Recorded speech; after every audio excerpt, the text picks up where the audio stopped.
On this episode, we sit down with former FBI agent John Schachnovsky to talk about his time as the top G-man in Thailand. So if you've ever wondered what it's like fighting terrorism, narcotics, and online crime in Southeast Asia, you'll dig this episode of the Bangkok Podcast.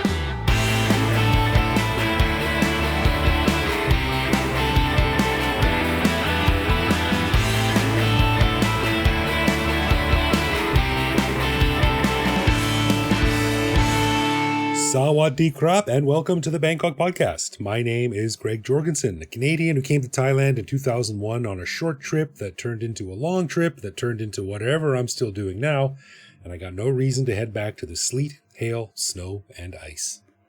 Agreed. Yeah.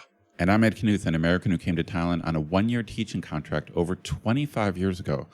Fell in love with counting the days before the Thai government reverses a major new policy announcement, so I never left. Yeah, well, you have a clock. So it's by one of those things like it has been X days since the last injury or something. Well, I've used that intro before, but it's so apt given the new alcohol regulations that we talked about on the bonus show that I figured I'd reuse it. It's one of those evergreen ones. That's right. All right, we want to give a big thanks to all of our patrons who support the show. Patrons get every episode a day early, behind the scenes photos of our interviews, a heads up to send questions to upcoming guests, and access to our Discord server to chat with me, Greg, and other listeners around the world. But best of all, patrons also get an unscripted, uncensored bonus episode every week where we riff on current events and Bangkok topics. On this week's bonus show, we chatted about Greg's new toy, the PlayStation VR headset, and the problems it presents as yet another distraction to both him and his son. Our take on Thailand's new alcohol laws, which, as of this recording, seem to defy all logic and common sense, and discussions about some of the flooding going on around town and what happens when an entire building's electrical system has to be shut down. Sadly, a topic I can speak about based on first-hand experience. To learn how to become a patron and get all this good stuff, plus full access to over 800 bonus and regular back episodes, click the support button at the top of our website. That's right. And as always, if you have a comment, a show idea, or just want to say hi, head to bangkokpodcast.com and click the little microphone button at the bottom right to leave us a voicemail, and we'll play that on the show. And also don't forget, if you're oot and a boot in Bangkok and see a Bangkok Podcast sticker, take a photo. Send us 3 photos of 3 different stickers, and we will send you a gift. How's that? For sure. Yeah. Alrighty then, on part 1 of a 2-part episode, we sit down with a fellow by the name of John Schachnovsky. Now, John served over 20 years with the FBI, tackling terrorism, narcotics, organized crime, and white-collar crime in the U.S. and Asia. And in 2008, he relocated to Bangkok to run the FBI office overseeing investigations in Thailand, Myanmar, and Laos. Now retired, John has a new book coming out this December called Beyond the Badge, which tells his story. Now, let me read from the cover here. Beyond the Badge is more than just a chronicle of international crime and counterterrorism. It is a personal reflection on what it means to serve a mission in a foreign land, to balance diplomacy with duty, cultural understanding with tactical resolve, and personal sacrifice with professional honor. Ed and I had a great conversation with John, sitting down to talk about all of his behind-the-scenes anecdotes and stories and surprising things you don't know about how the FBI operates in Southeast Asia.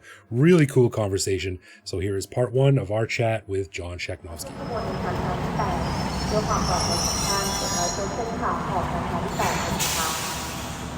All right, we are really psyched to be sitting down with our guest today, who's got some great stories. I want to introduce everyone here to John Schachnovsky. I'm not even going to attempt to say what you do or did. Can you fill us in, John? Welcome to the Bangkok Podcast. Explain who you are and what you did or do. Thank you very much. Very happy to be here. What I do now is I'm retired. Sweet. What I did, I was a 25-year federal law enforcement officer from the U.S., spent 20 years with the FBI. My last 10 years with the FBI I spent in Thailand as the legal attaché stationed at the U.S. Embassy. So I spent a 20-year career with the FBI. First 10 years were in San Francisco, my first office out of the FBI Academy. And then my last 10 years were in Thailand. 2 separate tours, about 4 years first, went back to the U.S. for a year, back to our headquarters in Washington, D.C., and then came back to Thailand and finished off my career as the legal attaché, which just means I was the FBI agent stationed at the U.S. Embassy. Yeah, I couldn't remember that. Do they still use the phrase G-man, or is that like from the 50s? It's mostly from the 50s. Every once in a while, you see it on the news. They'll say G-man, but that's pretty G-man. much it. That was a. I'm revealing my age. That was a Hoover thing, I think. The G-man, yeah. Yeah, you're going way back. Well, John, you've written a book called Beyond the Badge, which comes out in December, I believe, of this year, December 2025. December 13th is the Thailand release date. Amazon is December 9th. Well, I'm very much looking forward to reading it, but we're here to talk about you and your career and your time in Thailand and Asia. First of all, we were talking just before we started recording about what people know and understand about how the FBI operates in Asia and Bangkok. So what does the office do here? I know Bangkok is sort of like a hub for U.S. government operations in the region, but how does the FBI operate in Thailand? Yeah, and what's why the here? FBI doing here? Yeah. So the good question. I get that all the time from Americans as well. The answer is the FBI is overseas. We've been overseas since World War II. The first offices were in Bogota, Colombia, and a few other countries in reaction to spies that were being sent to certain countries during World War II. Once that was pretty successful, and literally the job of the FBI back then was to try and root out spies during World War II. And then after that, the success of that led to the FBI opening legal attaché offices all over the world. So not just Thailand, many countries, about 70 countries now have FBI offices all over the world. And when on top of that, for example, I was stationed in Bangkok covering Thailand, but I also covered Laos and Myanmar. So most legal attachés don't just cover one country. China, they cover one country. Big countries, Russia, they cover one country. But many countries, they cover multiple countries. So like I said, I covered Thailand, Myanmar, and Laos. So the question, why are we overseas? What do we do overseas? So there's multiple things. The number one thing that we do overseas is if an agent in America has a case with a connection to a foreign country. For the rest of the podcast, we'll just talk about Thailand, but assume this is for every FBI office overseas. An agent in any city in America, say Chicago, has a case with a connection to Thailand. Be it some bad guy he's chasing in Chicago, call the Thai phone number in Thailand. Send an email to somebody in Thailand. Has a fugitive in Thailand. Any connection at all to Thailand, that comes to me saying, John, we need your help. We need you to track down this phone number. Who are they calling? Why are they calling this person? We have an email address. There's a bank account for a fraud case. All these things, any kind of connection to Thailand, our job is to assist that agent on their case. They call them leads. They send us a lead and we help with that lead. It's not our case, we're helping a part of that case. Number two would be if we have a case that starts here. So for example, one of the things in Thailand that's big is unfortunately many men come here, it's always men, to sexually abuse Thai kids. So that might be somebody who never committed a crime in America. Sometimes they were doing it in America as well, but they come here and they abuse Thai kids. That is a case that we would open here. It'd be an open case and a case being worked by the Bangkok office. There's more than just that. There's also, if a terrorist attack happens here, where an American is injured or killed, or American property is damaged, that happens here, we would open that case. So there are cases that we do, just Bangkok cases.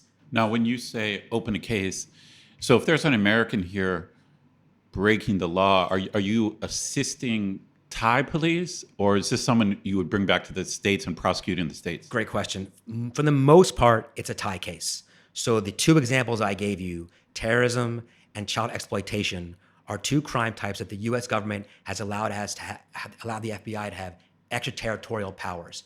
If you commit you were a former lawyer, what happens is you have to have venue, which means that where would you charge the case? If a crime happens in Chicago, it's charged in Chicago. Crime happens in New York, you charge it in New York. We need to have venue on a federal level as well. So if crime happens in Thailand, where do you charge it? So for the most part, if an American robs a 7-Eleven here, or an American commits a sexual assault of not a minor, that's a Thai case.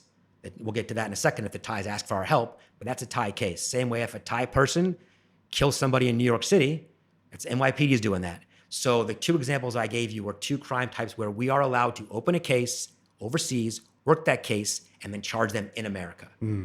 How does that jurisdiction work? Like, do the Thai police sort of say, okay, we'll step back, you got this one? Let me clarify one important thing. There's never stepping back. When you leave America, I have no powers.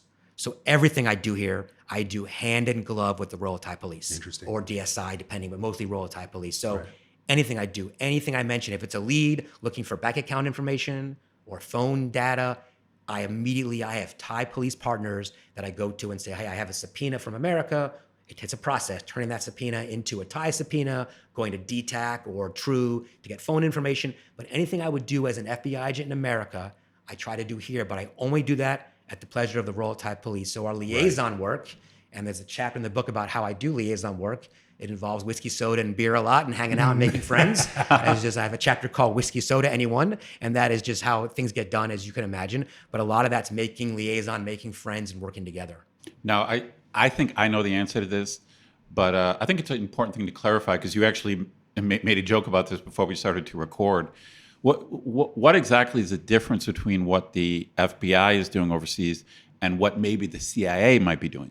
What's the difference? Because everyone knows the CIA is crawling around the world, I think. Yeah, maybe. I'm not going to comment on CIA. No, but we're very good partners with the CIA. So the important thing to know is CIA has no arrest powers. So FBI is law enforcement, CIA is an intelligence agency. So that is the basic, where we will work criminal cases and they'll work intelligence cases. Now, 9/11 changed a lot of that. We do a lot of intel cases now as well. The FBI is also an intelligence agency. What's an intel case? So intel case means that our job is not to find somebody to arrest them. We're gathering intelligence. So be it trying to see if anyone's looking to attack a U.S. mission, attack the embassy, for example, or anyone's looking to do, we have a lot of things that would work here are people that are possible terrorists would come to Thailand to meet. There's no threat to Thailand at all, but as you know, going to the airport, it's very easy to come to Thailand. You land at Suvarnabhumi, 30-day stamp in your passport, now 60 days, and you are good to go. So this is a really, really a meeting point. So sometimes I would get a lead from an agent in America. Hey, I got 2 of my bad guys from the Middle East who are flying to Thailand to meet. Can you cover the meet? Surveillance, audio, maybe some video, see who they're meeting with. And then you would just pass that on. Pass that on. It's all intelligence. There's no one's under arrest. They're allowed to fly here. They can meet. But the belief is maybe they're planning something. Right. That's a basic intelligence. But that could be anything. It could be any crime. It could be white collar crime. It could be anything. So, but intelligence means your job is to gather information, put it in a document, and say, this is what you saw, this is what you heard, this is what you found. It is not, at this point, any belief that you're going to make an arrest. It's part of an investigation. And sometimes it's intelligence only for intelligence. So the CIA is very, very good at the best at gathering intelligence worldwide, but they do not have any arrest powers. Even though Jason Bourne made a lot of, looks like he made some apprehensions here and there, there's no arrest powers in the CIA. Only the FBI has the power to arrest. So he just went around killing guys with books and household objects. And stuff. That's right, which we don't do that either. Yeah. So sometimes you're saying the CIA, they're also gathering intel, but they might hit you up if they think you can do it better or you have better access than they have. Well, not maybe some access, but also when it comes to, so if they come across what they believe is a police matter, so it's a crime occurring. So they'll call us and say that hey, we think we may have this might be a crime happening. And on the same token, they have a bigger footprint than we do. My office is 3 people, 4 people. They have a much bigger footprint in lots of parts of the world. So a lot of times we would pass information along to them and say, this is more for you. So there's lots of jokes in the movies about rivalry between CIA and FBI. We work very, very well overseas. We work very well in Thailand. Thailand's a very, very good spot for, this is a kind of a little anecdote, but there's offices all over the world. And when you go meet up, we have conferences every year. FBI, all the legal attaches go back to Washington, D.C. and meet. Right. And it's discussing new trends and this, but sometimes venting. And there's lots of venting about, interagency discussions and arguments. And hey, this guy in London really from Homeland Security, we got in this big fight, or me and CIA. Thailand, we would always go back and say, I've never gotten to fight. And I believe it's because we have so much work here. Usually fights are over work. Thailand is so busy. You guys know it's the most visited city in the world. Yeah. It is every country imaginable has their expats and tourists here, Americans, businesses. There's so much work here. And that's why I said we never fought, because I spent more time saying, no, you take it, no, you take it, no, you take it, than this is mine. And that's usually the argument you see from NYPD and FBI having the diehard argument in the movie, when they're arguing over certain things. Right. That's usually because it's their case and they're trying to, we never had that problem in Thailand. We had more than enough work to go around. Can you generalize? I know, I'm sure you worked on many different types of cases, but is there anything that's just typical, like 30% of what we did is drugs, or like is there anything that's in the majority, or is it just diverse? Great question. So if you were talking to the legal attaché from somewhere in Eastern Europe, what he or she would tell you is cybercrime is huge. We do most cybercrime. Right. Talking to the Middle East, it's probably going to be a lot of terrorism investigations. Somebody in, you name your place. There's every South America, area. it's going to be drugs. A lot of drugs and kidnapping. Thailand, the FBI investigated over 300 violations of law. I probably saw 290 of them. I mean, it really is the Wild West. So, I mean, white collar crime, terrorism, fugitives. The best part, I mean, I love my job, but the best part was every day I went into the office, it could be something else. So I would honestly say, no, I can't point to one particular thing. Now, if you talk to the legal attaché now, a friend of mine who works here now, there's a lot of the scam centers. Right. Oh, that's the hot thing right now. Hot thing now, and a lot of Americans are being victims of that as well. I mean, scam centers are huge everywhere. Cyber crime, cyber fraud. When I was retiring, it was huge. It was very, very big. It's only gotten bigger and bigger and bigger. So that probably, I'm not saying there's no terrorism in the world, but I believe that cyber crime and this call scam centers are just, it's so massive. But in general, you're saying Thailand has a variety of criminals. Absolutely. It's so funny, right? Because it's We're very proud of this fact that we have a variety of criminals. It's a great melting pot city, and it even applies to crime. Yes, absolutely. It applies to crime. A melting pot of criminals. Yeah, it is anything imaginable. Yeah. Interesting. I'm really interested about your relationship with the Thai police, because Ed and I often talk on the show about how we are very pro good police stories, because they get shit on a lot. They're always the boogeyman. People, the stupid cops, they could pull me over, or they shook me down, or traffic tickets, or something like this. So they're a very easy bad guy to point to. But we think that there are a lot of good stories out there that don't get talked about enough. And I've had some very good.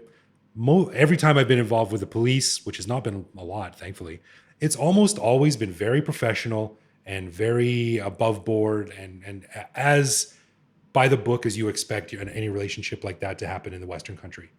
But I think that they are perhaps better and a force, more of a force for good than most people would assume. So what's your take? Do you agree with that? 100%. Yeah. I referenced before we started taping. I mentioned the podcast you did with Kevin Moss, and I listened to that, and it was a very positive. I mean, as positive it could be when a guy's accused of murder. But I remember listening to that, thinking, "Wow!" I knew I was coming on the podcast, thinking that I would have to do a little bit more. I didn't know where that podcast was going to go, and I was I need to come on here and defend the Thai Cup. But it was impressive at his reaction. Somebody who was on that side, I don't want to see it on that side. I'm on this side, but he saw it from the opposite place where I see it from. That's right. And it was very impressive to hear what he said, and I will only say that 100%.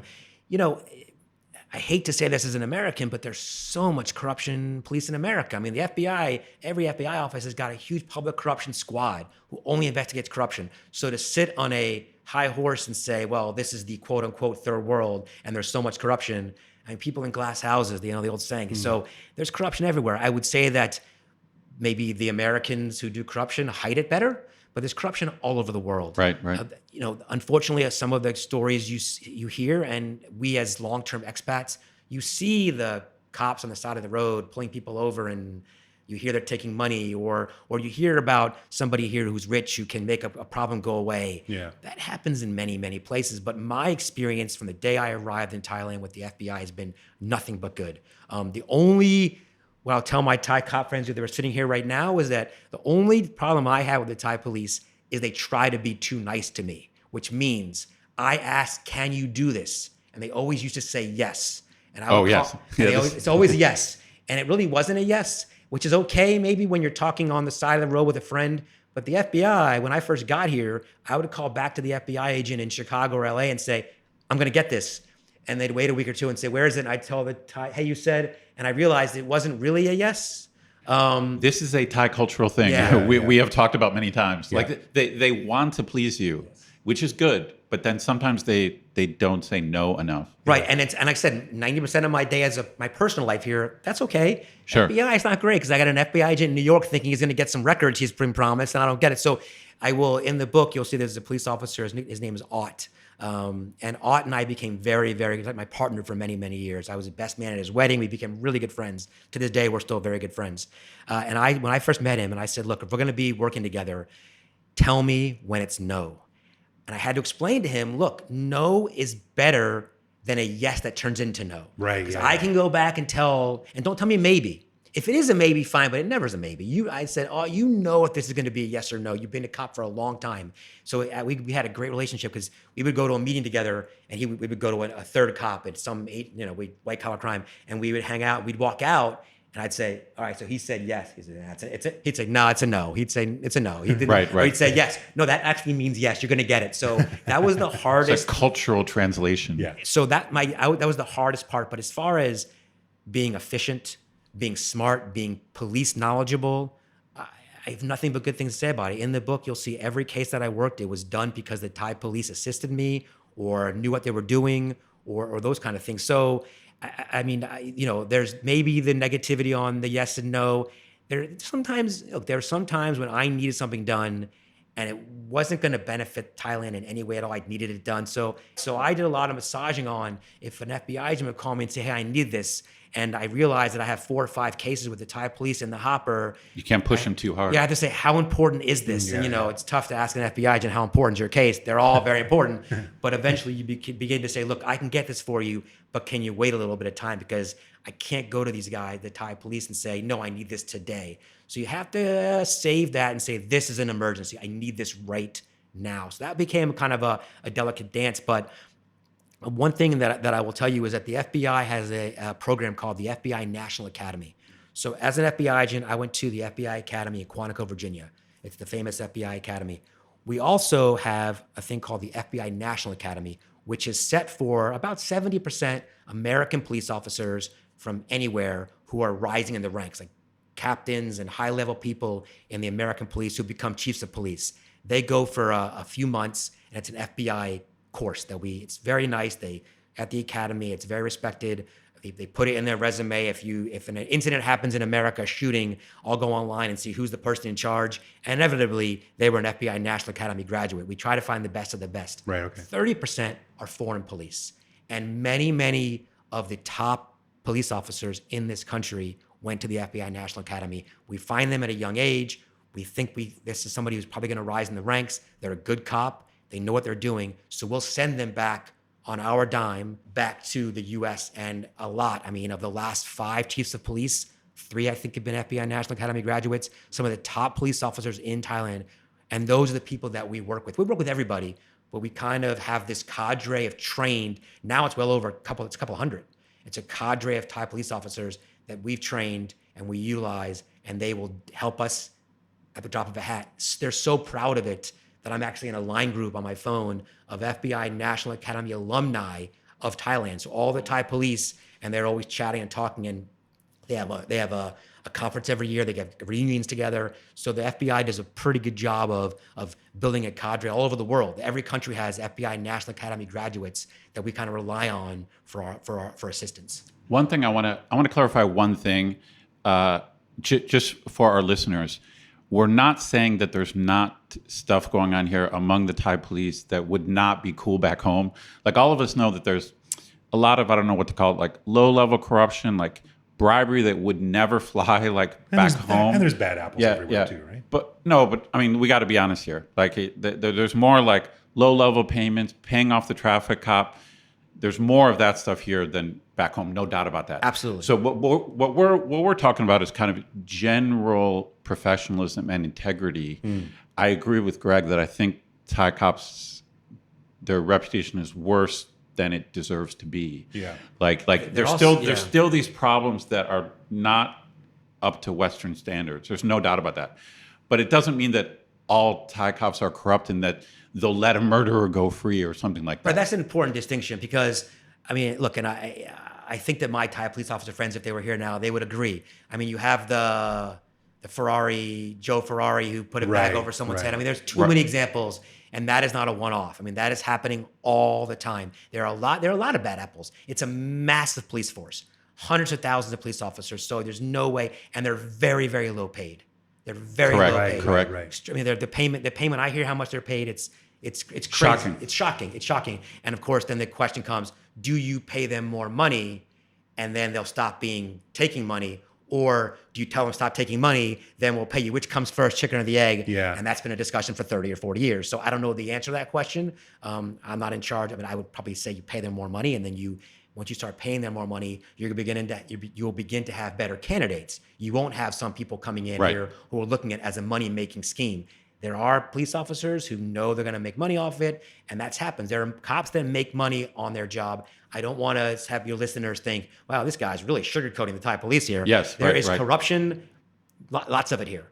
I'm saying that we're saying that we believe that the reputation isn't as bad as it's up to be. And also, I'm saying as an FBI agent that if you are somebody who is a foreign national here and you're a victim of a crime or you have a problem, that there are a very good cadre of Thai police officers that are ready, willing, and able to assist the foreign police officers here who need assistance. Right. So I'm also not going to speak for the Thai citizen in Trot province or name your province who's having a problem with local police. That's not what I did. Right. I can tell you that if you are most of your listeners, I assume, are expats or tourists or what have you. Some Thais, I'm sure, but people listening, if you are well protected by your police agency, whatever country you're from, who is stationed here, and they have built up liaison with the Thai police to get the job done. My quick positive Thai cop story. This is something I told many years ago on the podcast, but it's how I learned this lesson and kind of changed my mind. I was here about 2 or 3 years, and I met a buddy who had just arrived. So I met a newbie Swedish guy. He'd been here a couple months, and he went shopping and filled the trunk of the taxi with a bunch of stuff. And when he got to his apartment, he just went in like an idiot and forgot what was in his trunk, and the taxi driver drove away. Oh no. And he went out and couldn't find the taxi driver, so he called me because I'm the senior. I've been in Thailand like 3 years. Right. And he's like, dude, what can I do? And at that point, I'm like, nothing. Like that guy's never going to come back. He remembers that you put it in the trunk. He probably realized you forgot it. It's like your phone. If you leave your phone in a taxi, you're probably not going to get it back. Right. And I remember him saying, he said, well, I'm Swedish. I'm going to go to the police. And I was like, all right, if you want to do it, but you're not going to get your stuff back. So he went to the police station, and he told me the story later. I wasn't there. And he told me that he went in, with his English, and it was like he said it was very comical. They didn't understand anything. And then at some point, a light bulb went on, like whoever he was interfacing with, and they went in the back room and brought out all his stuff. Oh, no way. Like the taxi driver went to the cop. Apparently the taxi driver had gone back to find him and couldn't find him. And so he went to the police station and just left it there. And so my buddy called me back and he was like giving me shit like, dude, I thought you told me, and the cops had it. You don't know anything. You're like I'm American. They would never have it in America. Come on, I'm projecting my Americanism on you. So that's just why you have to be careful about assuming the worst. Yes. Like, I mean, maybe you shouldn't assume the best, but at least give the cops a chance. Right. At least give them a chance to do their job. Years and years ago, I interviewed a guy. He was the Irish attaché here, I think, and I interviewed him for a story, a profile I wrote on him, and he said to me, we were talking about corruption, and he goes, you know what? He goes, I've worked all over the world. Every country is corrupt. Every country has corruption. But at least in Thailand, the weather's nice. And when they ask for money, they do it with a smile. And it's usually not that much. I mean, and there is something to be said about in-your-face corruption. There really is something. We're not going to, it's a total, you could probably cut this because it's political, but I remember a number of years ago, the discussion about Thailand being on the political side being corrupt. Right. And how they're paying money in parliament and getting things done. And I remember my public corruption unit at headquarters called and said, we need you to begin looking at corruption. Like overall, like we're looking for different areas to build capacity building, teaching. And I remember saying to them, you know what? The corruption you're talking about, we have it in America. We just legalize it and we call it lobbying. That's right. So I felt really dirty about saying, I'm going to tell the Thai cops that you shouldn't do that when we do it every single day. So there is this on the lobbying side. They just, I teach my students this exactly, like legalized corruption in the States. I teach my students this directly. Yeah. Yeah. So certain things we decided to legalize. We make it legal. Right? Yeah, we make it legal. So I kind of had that view on certain things. But yeah, I mean, I think it's kind of a fine line to walk for me as a retired FBI agent here because I have so many friends in the police. And I also have many friends who've had issues and problems or and they've only seen the police on a certain side. And so I do a lot of defending the police, but I also do a lot of, look, I don't want to be the person saying it's all, hunky dory and everything's great. There's issues. But I think the important thing, you guys said it best, is it's just not as bad as you think it is. Right. I think that's right. And that's an important distinction, because if you only watch Thai movies and TV shows or talk to some people, or talk to the average foreigner here, like in general, the reputation among expats is that the cops are very bad. That's the general reputation. And they've probably, because they've only time they run into Thai police is being pulled over. 200 baht because your taillight is cracked or whatever. That's right. Right. Yeah. So one of the things that Ed and I do on the bonus show that we record every week, we do a segment called Weed Watch, where we use the surprisingly progressive laws around marijuana use here, or it goes back and forth, but as sort of a barometer for a quote unquote conservative culture doing sort of surprisingly progressive things. So from an American point of view, from a legal point of view, what do you see as the marijuana situation in Thailand? So you retired before the legalization, Correct. is that correct? Okay. Correct. Yeah. Or the decriminalization, I should say. Yeah. I mean, I think it goes to on a non-law enforcement to begin with. As you guys know, the way they passed the law was unfortunately, very normal Thai way they do things, which is put it out there first, see how the reaction happens, and then we'll fix it later. Yeah. I mean, Right. the first Try to walk it back. Right. The first reading Yeah. of the law, it didn't have an age, or it didn't have a problem for pregnant women. And they said, oh, we got to fix that. So, I mean, really, when it first came out, it was just see what happens. So, unfortunately, the law, you look at prohibition in the U.S., you just can't put the genie back in the bottle. So, last year, they were talking about, well, if the new party comes in, and they realize you just can't. So as an American law enforcement officer, marijuana is a good example. Before the FBI, I was in the Border Patrol. And the Border Patrol on the U.S.-Mexico border, marijuana was just such a big problem. But you knew it was almost, for many years, since we were kids, it was kind of legal. Everyone used it in college. That's right, yeah. So I am a big proponent of don't waste your police or your taxpayer money on enforcing a crime you don't really care about. So how much enforcement was happening on weed before it? In the expat land, everyone smoked it. You didn't go to a party. People were kind of nervous at the airport, or at least kind of bringing it in. Right. But it wasn't like it was, I know this is Southeast Asia and, in Singapore and other countries, it's a death penalty still. But we were at a point here in Thailand where people were smoking dope. Yeah. And so I didn't have I had a big problem how they did it. I mean, what the legalization process and Parliament did it, they'll admit they did it wrong. But I really don't have a major problem with it being legal for recreational purposes. I can't stand that. I mean, we're sitting near my condo now, but then when it first became legal here, my wife and I would walk, and it was a 5-minute walk. We passed 30 places. That's right. That was kind of annoying. Yeah. I like the fact that it may be kind of settling down and who's going to survive. But I really don't have a major problem with the legalization. There's certain things that we always laugh about. So you can't buy alcohol from 2 to 5, but you can smoke. Right. And whenever there's a public holiday now, no alcohol, but there's weed now. Yeah, I'm right. Waiting for that to kind of catch up. Where are we talking about? So, is it because it's alcohol, or is it because it alters the mind? So for the voting purposes, whatever. So those are the kind of the jokes I make about it. But it being legal in general, I don't have a problem with it.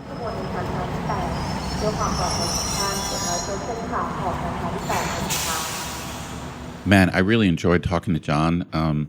I don't really remember ever not enjoying an interview with someone we did for the podcast. But the truth is sometimes, we have to pull stuff out of people we interview. I feel that everyone we interview, they are an interesting person, but that doesn't always mean that they're easy to talk to. And you know what I mean? So sometimes we have to do some extracting. And, I never met John before, but he's got so many stories. Like he's been through so much that he's just like bursting with cool shit. Yeah, totally. And it was very easy to talk to. There's several times during the interview I was like, I wish I could just snap my fingers and have like all this microphone bullcrap disappear, and then have like we're sitting at a bar with a couple of beers and a bowl of peanuts. Like it would be a great conversation, and maybe that'll still happen one time. I mean, we're gonna, this is gonna be 2 episodes, but I feel like it could have been 5 or 6. Like I feel like we could have easily just kept talking. Yeah, no kidding, man. Imagine that though. Like imagine being the top guy of one of the top global law enforcement agencies in representing Thailand. That in Thailand, like the pressure, the prestige, the expectation of results, and the insight you would get into how things really work behind the scenes. Like, can't even imagine it. Yeah, as we talked about in the interview, Thailand is kind of the Wild West, but not insanely crazy that it's unsafe. You know, it's not Somalia, or it's not some place where you have narco terrorists like gunning people down in the street. So Thailand is kind of on the edge. It's like this in between zone where everyone knows there's a lot of shady stuff going on in the background, and smugglers, and again, we talked about in the interview, but it strikes me as a very fascinating, difficult, cool job. Probably not one that I would want to do though. Yeah. And notice he said that he was retired. Right. And he looks great. He's very fit, and he doesn't look like an old man. But that's right. Yeah. I think you don't work until you don't retire when you're, how do I want to say? But I mean, I think when you put your time in, you kind of like, all right, I've done enough. I've seen enough. I don't want to stick around for another 20 years. I mean, basically, just in Thailand, it seems like he put in around 10 years or 10 to 12 years just in Thailand. And that's probably enough, a decade or more. And he's just got a ton of stories. And I'm really looking forward to his book. Yeah, me too. Now, we talked about a little bit about this on the show. And just as to reiterate here, I got his the pamphlet here. So on December 13th at the Foreign Correspondents Club here in Bangkok is the book launch. And I think I'm definitely going to be there. Ed, that's a Saturday, so Saturday afternoon. For sure. No. If I'm in country, I'll be there. Yeah, right on. Well, thanks, John. Very, very cool to meet. And thank you so much for sitting down and talking with us. I'm very much looking forward to getting the book. And listeners, you can look forward to part 2 of the interview next week. So there you go. Thanks, John. All right, let's get into some love, loathe, or live with, where one of us picks a particular aspect of living in Bangkok, which we discuss to decide if it's something we love about living here, loathe about living here, or have come to accept as something that we just have to learn to live with no matter how we feel about it. And this weekend, I got a simple one for you, but it might actually not really apply to you. So you live in a condo, like a townhouse kind of thing by yourself. That's right. Chinese shop house, all by my lonesome. Shop house. All by your lonesome. Oh, ladies, do you hear that? I live in a condo, and there's guards and, card entrance doors and stuff like that. So I'm curious, and I'm not sure how often you've dealt with this, but how do you feel about when you order food and some dude just shows up and leaves it on a table downstairs and then just leaves it there? Okay. He calls you, but your food's there, and I'm not making this up. And, when it comes to love, loathe, or live with, Greg and I never tell each other what we're going to talk about. This happened to me today. No. I got Indian food, and the Grab guy called me, and I was going downstairs, and I heard his motorbike zipping away, and I thought, oh my God, like I'm too late. Like so I ran to my door. And he tied, like he took the plastic, like corners, whatever you call that, like the handles, and he tied it on like my doorknob. So he just left it. He just left it hanging there. That just happened like 3 hours ago. Oh, that's funny. Yeah, that's above and beyond. Yeah, it's kind of. I mean, it's not that big a deal, but it's kind of annoying. Like I much prefer like interacting with someone. In this case, it's not like I took. Sometimes you get delayed, or sometimes you miss a call from a guy, and you're like, oh shit, he's been waiting for 10 minutes. So, but in this case, I wasn't like slow. So I feel like I like the interaction and having him hand me the food, and I don't like it when it's left like that. I like it when they leave it, because like maybe I'm busy, I'm washing dishes, or I'm talking with my son or something like that. And I ordered food tonight, and the guy called me, and he was a little bit confused as to where we are. So I sort of explained, oh, we're in this building and right here. And I said, okay, just leave it on the blue table in the lobby where everyone else leaves their food. And he was like, okay. So I'm putzing around the house. And then like 5 minutes later, I get a call, and it was the guy again. He's basically like, are you coming down? Oh shit! So like, no, so then I had to run out, and he's waiting for me, right? So, well, in your case, I guess you're right. In your case, because it's interior, and then you don't have to worry about rushing. It would be cool for them just to leave it, right? But actually, I've never lived in a condo. I've never had that security in the doors. So in my case, it's always public. Right. But one other thing I hate is that when they do leave, they do what I want. And they leave it there, and it's been 5 or 8 or whatever minutes, and then I go down, and then there's like 10 other bags. So then I've got to rifle through. Oh shit! Right? other Yeah, people's food. yeah. Is this mine? Is this like if there's not a clear logo or something? Is this my food? No, that's a salad. I didn't order that. You know. And now I think it has the potential to become slightly awkward. I guess they can't. I guess they can't let them bring it to your door. I guess that would be a security issue to have grab dudes like going up in the elevator. I think as it stands right now, it's an imperfect system working as best as it can.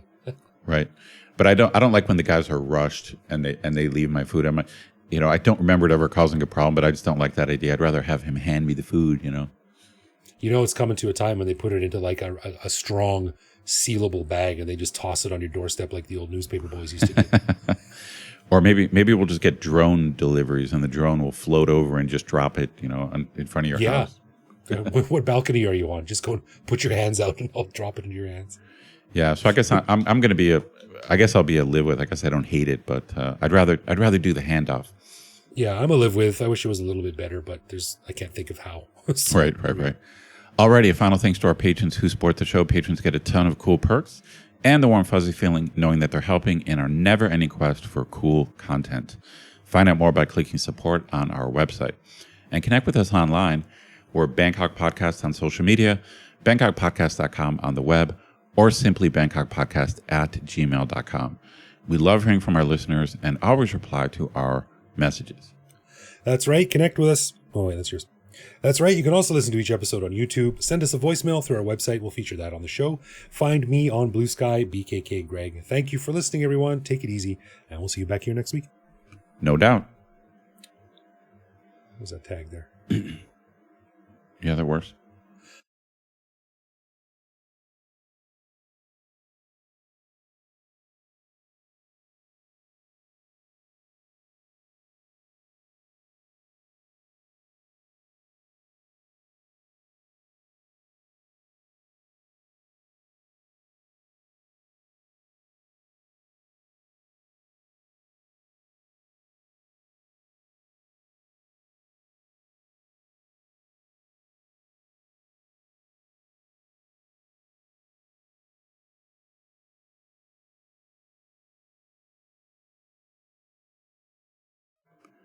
Test.